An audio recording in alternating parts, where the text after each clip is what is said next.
we set the mic up and did all that for that. Thank you. Just to see if we could do it with our snake. So here's the part of I'm sort of maxed out. And if we had one more snake line. So I don't know if you run it, whether this is just a fluke or we're always prepared. Well, we always used to run it, and then God bless you. kind of stopped doing it. We should always have it. And I always used to set up a fifth microphone, blah, blah, blah, but I haven't done it in years. Well, we haven't needed to. Yeah. We haven't. Look, now we bring the chair back. It's coming separately, just stop. Just go back to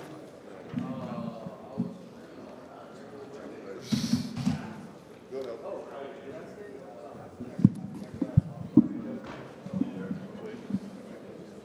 Yes, trying to get it. Morning.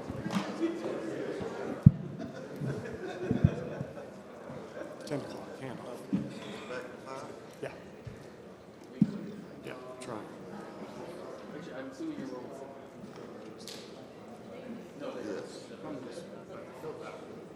Because he's going to be the last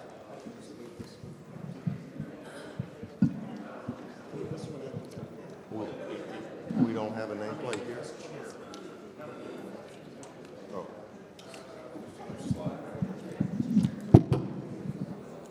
I should have muted these.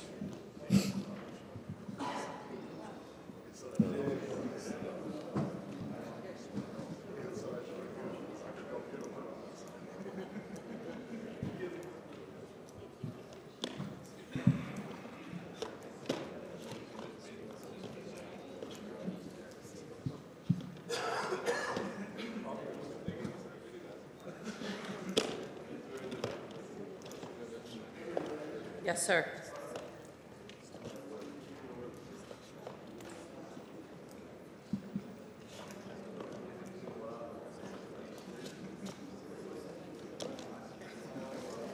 They changed their mind? But he's not going to be here. Just in case. No, he's going to come.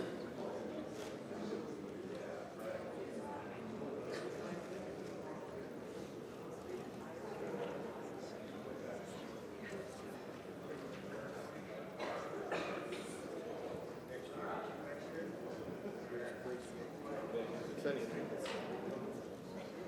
Good talk. Tim's talking.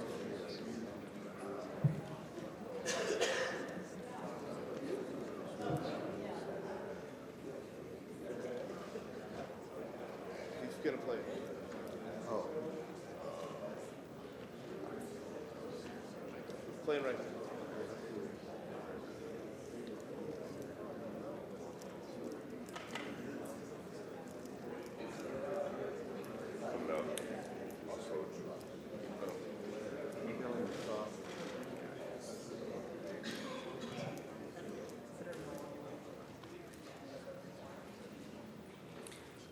Once again, good morning. Welcome to today's College Football Playoff Champions News Conference. We are joined by Indiana head coach Curt Cignetti, Pat Coogan, Aiden Fisher, Defensive Player of the Game Mikail Kamara, Offensive Player of the Game Fernando Mendoza will join us in progress. And Coach, when you're ready, we'll take opening statement and then we'll entertain questions.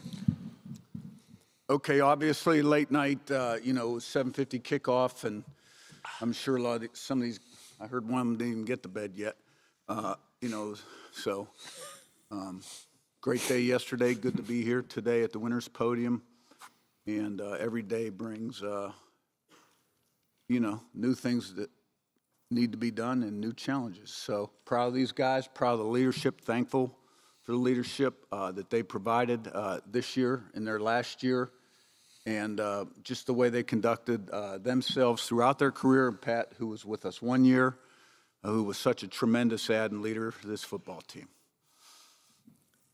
Let's go ahead and start with our first question over here on our right-hand side on the aisle. Third row.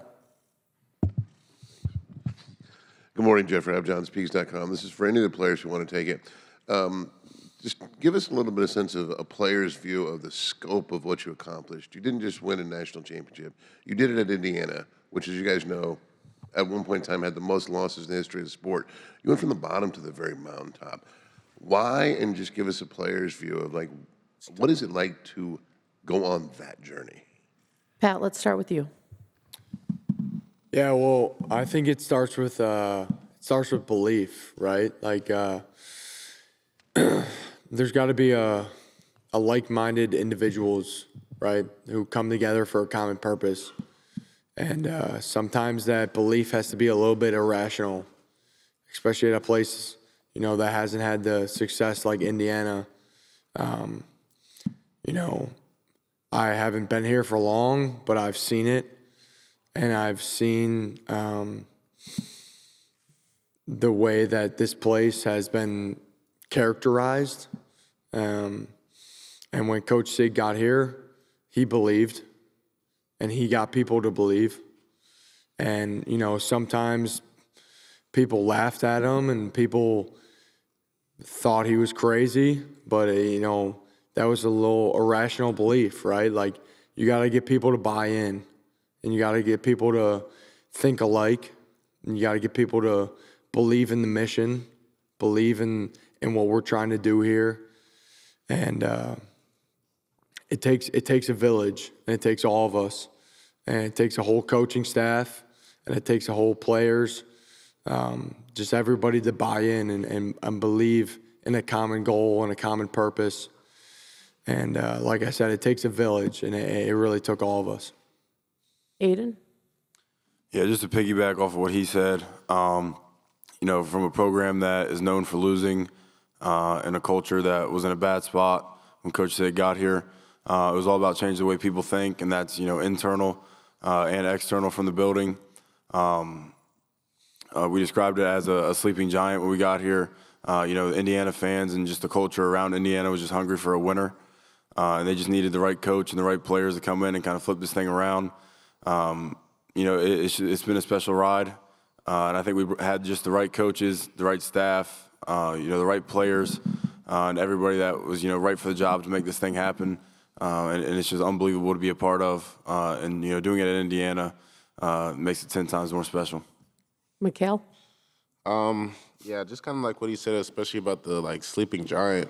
I just knew last year when we played Maryland, that was kind of like the turning point for the program, I think. Once we played them and then we beat Michigan at home, it kind of just started a trend going upward. And then just to kind of have the season that we had last year and then have to end the way that it did, it kind of fueled a lot of the guys that were a part of that roster to kind of come back and work even harder throughout the summer, work even harder throughout camp, and then really just take it to them throughout the entire season. I think it brought us a lot of confidence in knowing that we could compete at this level.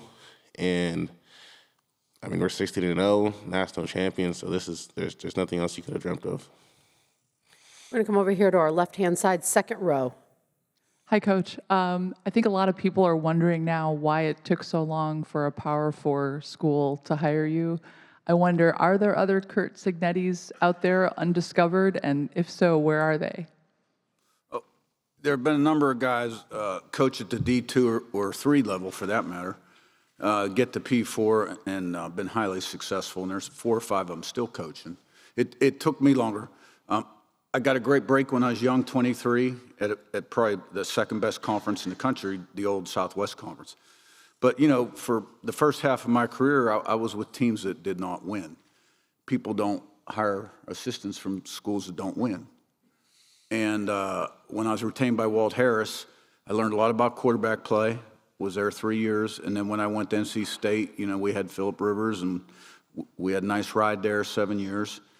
And the 1 year with Nick felt like I was ready to rock and roll, and took a big chance on myself. So I think, my trajectory, being with teams that weren't mega successful early on, but, my journey led me to here, which is a great thing. The other thing I'd like to add, I think, to the question the players just answered about Indiana, I think that's called a paradigm shift. It's kind of like people can cling to an old way of thinking, categorizing teams as this or that, or conferences as this or that, or they can adjust to the new world, the shift of the power balance, the way college football is today. So, I think to look back at what happened to Indiana previous to us coming 10, 20, 50 years ago, strictly lacked a commitment from the top. That's it, plain and simple, nothing else. And we have a commitment, okay? And the other thing I'd like to say also is this. This team went all the way. This was chapter 2 in the book, okay? And very close team, special team. The first team never got the national credit it was due because of the controversy over the playoffs, the way we played the last 2.5 quarters against Ohio State and Notre Dame.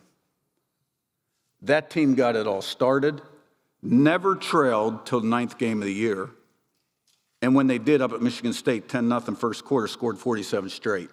Started out 10-0, but never really got its due, and that was a special team. We're going to come over here to our right-hand side, second row in the middle. Hi, Scott Docterman with The Athletic. I wanted to ask you about competing in the Big Ten. This is the 3rd straight year a Big Ten team has won a national title. You went on the road, you were battle-tested at a lot of really good teams. What does this say about the Big Ten and the conference you're competing in the big picture? And where is the conference position going forward, and how will that help your program continue to build its image on a national platform? I think in answer to your question, results speak for themselves. Those are facts. No one can predict the future. All right, the future is unpredictable. I know that we have a huge TV contract, and all the institutions make a lot of money. And there'll be a lot of good teams next year in the league. We're going to come over here on our left-hand side, second row. Good morning, Coach. Bob Coyote with RCFB. Is 16-0 and a national championship, therefore, the new level that Indiana should be looking to season after season? Or are you guys going to schedule Hawaii and have like a 17-0? Well, from a schedule record standpoint, I guess that would be the absolute definition of perfection. And perfection's impossible to attain on a consistent basis. We'll continue to take it one day at a time, one meeting at a time, one practice at a time, and just keep improving and committing to the process and showing up prepared, trying to put it on the field and see where it takes us. We're going to go on the aisle on our right-hand side, last row. Hi there, Dan Spieler from Fox 59 and CBS 4 in Indianapolis. Fernando, Coach, or whoever wants to take it, what are you anticipating the celebration will be like in Bloomington this week as you return home as national champions of college football? Fernando, let's start with you. Yeah, there was videos after the game of Kirkwood, and someone tried to show like my teammates and myself, and you couldn't even see the street. There's so many people. It was like a flood.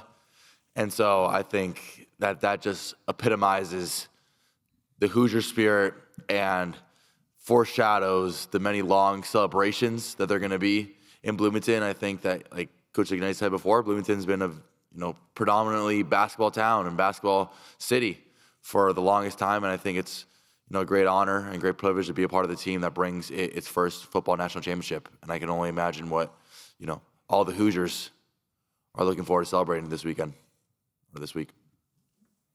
We're going to come down to the very front row in the middle.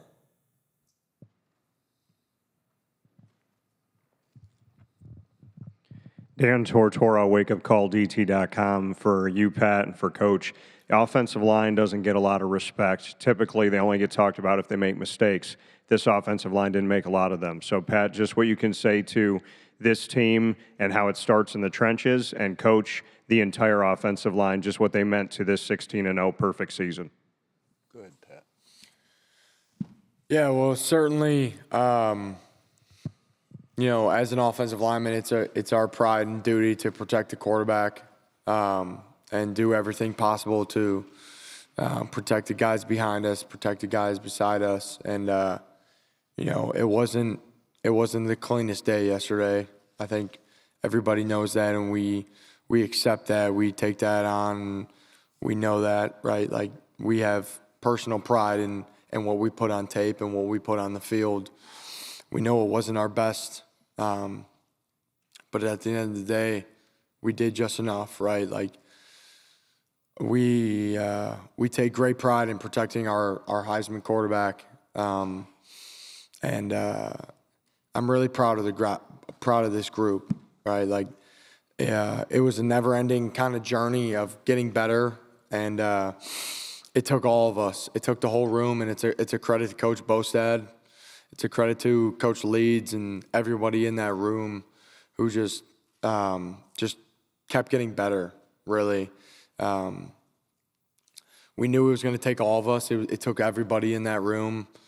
You know, it was never just the five of us. It was a lot of us. It was everybody. It was Coach Bostad. It was Coach Leeds. It was Coach Higgins, like, drawn up run game and everything like that. So I'm really just proud of the group. And well, last night we went to war. Like, there's no doubt about it. And it's a credit to Miami and their defensive line. Really the most physical front, you know, I've ever played. And I'm just really proud of the group and how we battled and continue to fight and solve problems, right? Because there was a lot of problems out there, and just continue to fight. So really just proud of the group. Coach? Yeah, we knew going in, we had a tremendous challenge in front of us. You know, it all starts up front on both sides of the ball, offense and defense with your football team. The strength of Miami's team was their defensive line. We certainly got the quarterback hit more than we wanted to. There's no question about that. But, I give our line a lot of credit. We scratched out some tough yards in the run game when we needed to. Some critical third downs in the first half, and some ball control first downs aided by some third and fourth down conversions in the second half. And, you know, we got some real lunch pail type guys up there, guys that don't get a lot of publicity, like Drew Evans, who probably doesn't say a word. He's a 4.0 student, and, you know, he'll fight you to the death. And Bray Lynch is the same way, the two guards. Yep. So, you know, Miami, they've got a couple guys there that are going to play a lot of football in their career.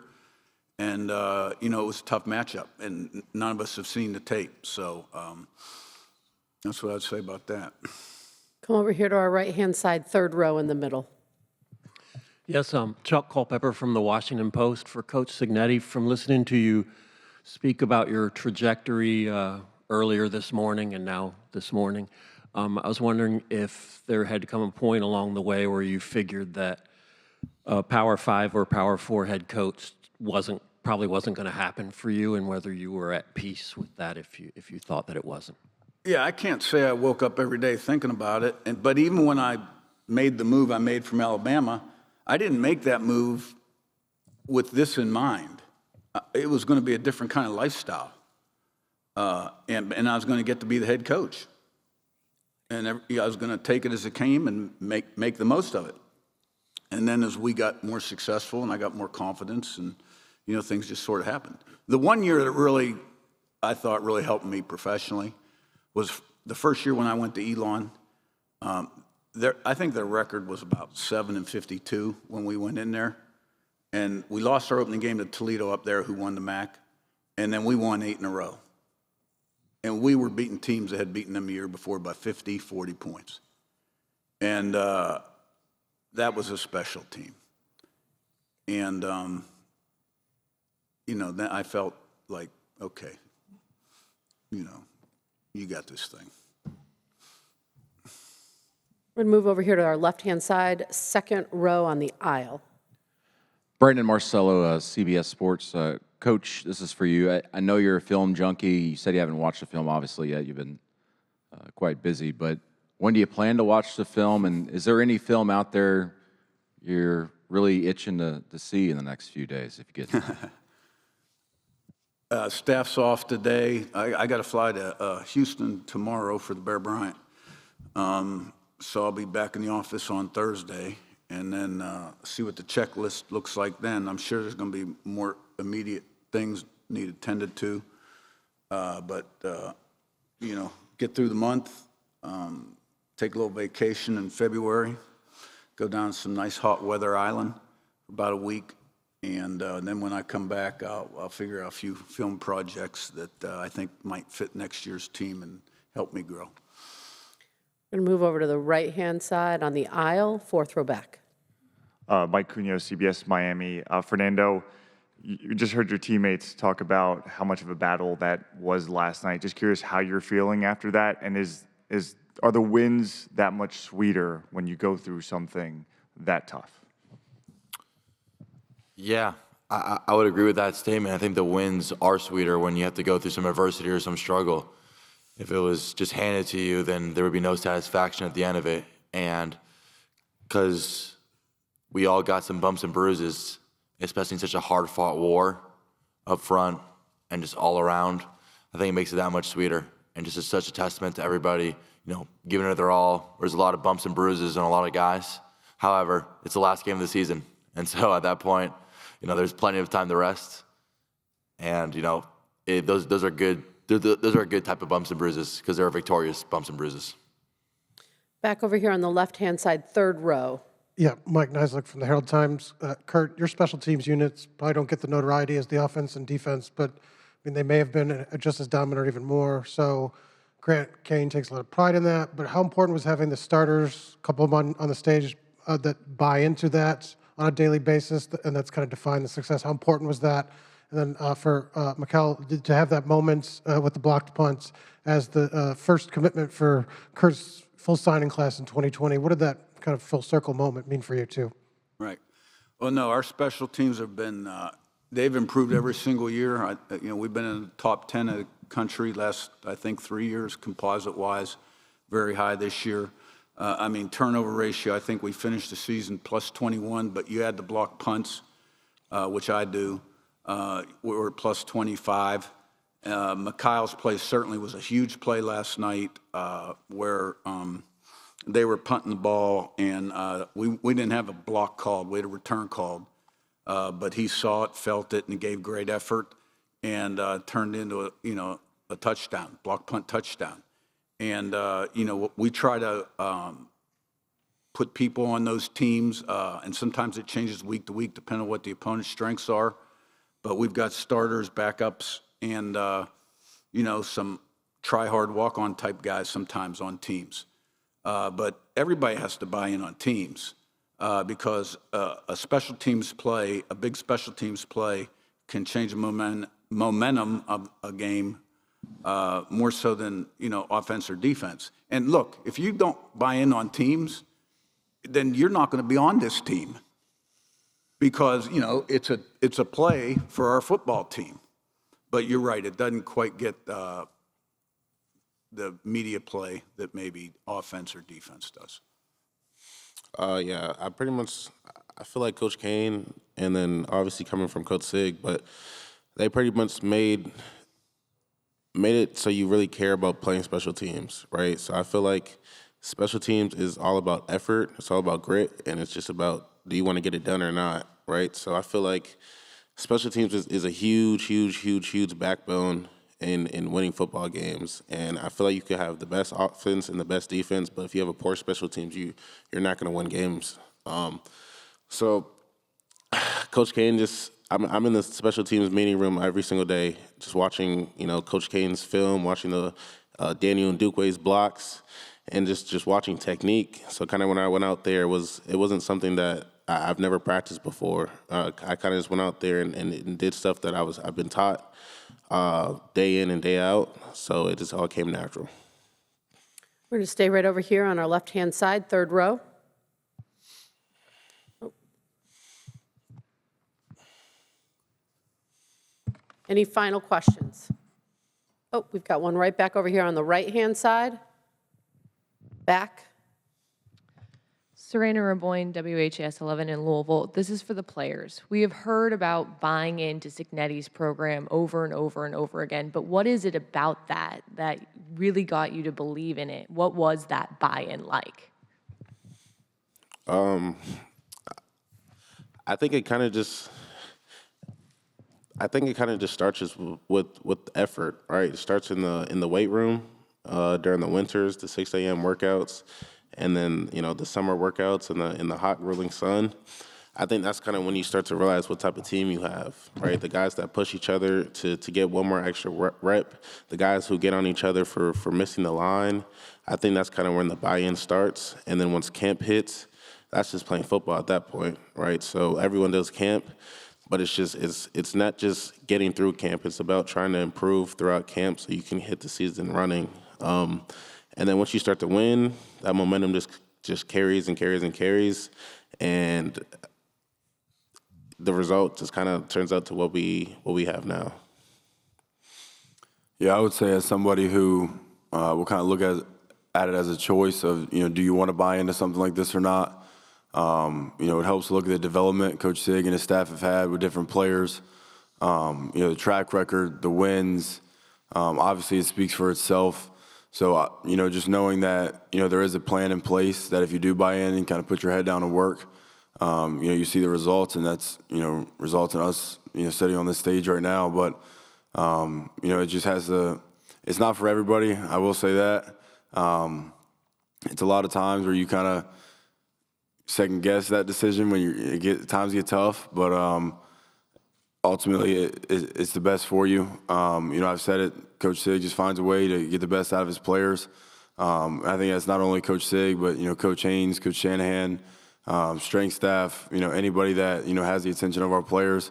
They're all like-minded on our staff, and they just kind of get the best out of all of us as long as you put your head down and work. Yeah, I think it's a credit to Coach Cignetti and recruiting us all here, right? There's been a lot of talk about transfers and all of our different journeys that have all led us here to Indiana. But at the same time, we've all been recruited here, right? Like, we've all been recruited here. We're all like-minded individuals that have been recruited here by Coach Cignetti and brought to this place for a common goal and a common purpose. We're all cut from the same cloth, and I think that showed on the field this year. And just being in the spring, the summer, the fall with these guys, I think that showed. And I got to learn that firsthand when I got here in January.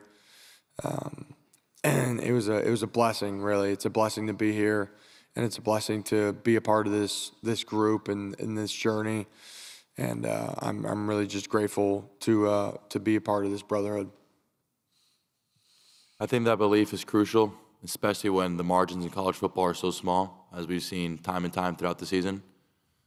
I was blessed enough whenever I stepped in this program, and I think it really a testament, trickle-down effect. And a lot of the senior leaders, when I first got to this program, leaders like Fisher, Kamara, Surratt, Carter Smith, all those guys, when I first stepped in the locker room, you could tell that they believed, and if you didn't believe, you're kind of like outcasted. So it was in a way that, like, hey, either on our way or the highway. And at that point, once you know and see everybody truly believe, not just believe because, they want, more catches or more stats, because they truly believe in the goal, I think it's infectious. And it's infectious throughout the locker room. And just so blessed to be a part of it, like Pat said. We're going to take our last question from the second row on our right-hand side. Yeah, Aiden, this is for you. When you look back, Pete DePremio, IU Athletics. For who? When you look back at this, is there anything in particular that really stands out that you're going to remember in terms of what's the most memorable part of this? I think last night will probably be number one. It's just been such a special journey for me. Starting at James Madison and coming here, really betting on myself to, be able to transform my game from the group of five level to here. and I feel like every game has a special little moment for me. But I think last night, just finally doing it, with all the guys that, the 7 JMU guys left, the Indiana guys that we kind of had some hard times last year with the Ohio State-Notre Dame game, and finally kind of breaking down the wall in every big game we had, just kind of kicking the door into all of them. Like, it was just a resilient group. It's the closest team I've ever been on in my life. Everybody just cares about each other. Everybody loves each other. And yeah, I think last night, just, when the confetti fell, it's something that I'll carry with me for the rest of my life. Just doing it with, my guys. I'll carry that with me forever. Thank you all. Congratulations on an incredible season and good luck. Thank you. Thank you. Thank you very much. Bless.